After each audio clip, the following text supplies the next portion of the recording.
ស្រម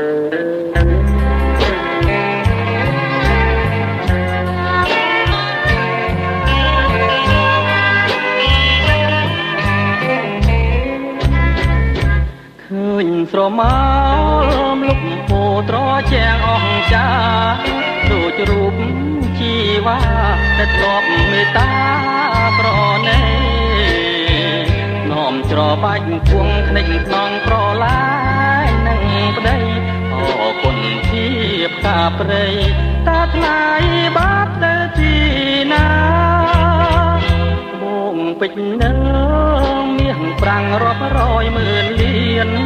សូមបដូរជាទៀនក៏ព្រាពុំបានហាត់ថាអង្រឹងធ្លាប់ទេងអំរែកធ្លាប់តាំងផលឡាចានឆ្នាំងខ្សឹបសួរថាតើស្រជីវ៉ាបាត់ទៅណាអីលើតាវិចាសួរបងសួររកនួនល្អម្ចាស់កនពេលខ្នើយសូមកែបសូមមានម្ចាស់អើយទៅណាហើយប្រលឹងបងអើយបងសែនរងទំនួញយីតាចរចាប្រាប់ស្រុកបៃលិនស្នេហ៍ដូចសូបិនមានឆ្អិនគ្មានក្តីមេត្តា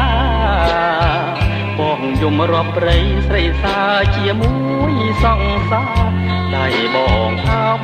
យីតាជីវ៉ាប្រកស្នេហ៍ថ្មី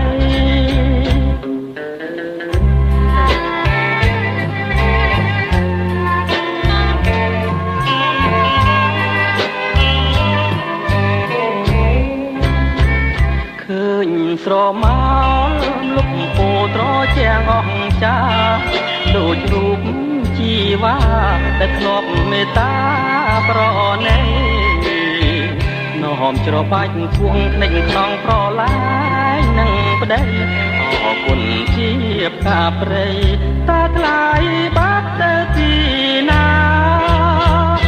បងពេជ្រនៅ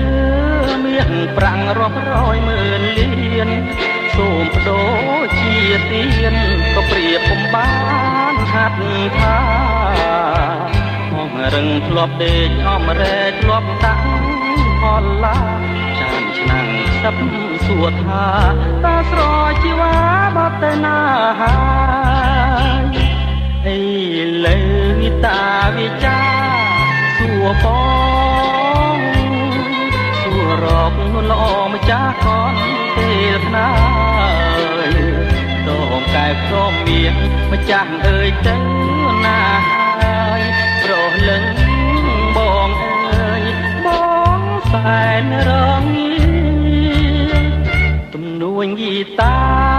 ចរចាប្រាប់ស្រុកបៃលិនស្នេហ៍ដូចសូបិនមានឆ្អិនគ្មានក្តីមេត្តាបងយំរាប់ព្រៃស្រីសាជាមួយសង្សារដៃបងអោបយីតាជីវ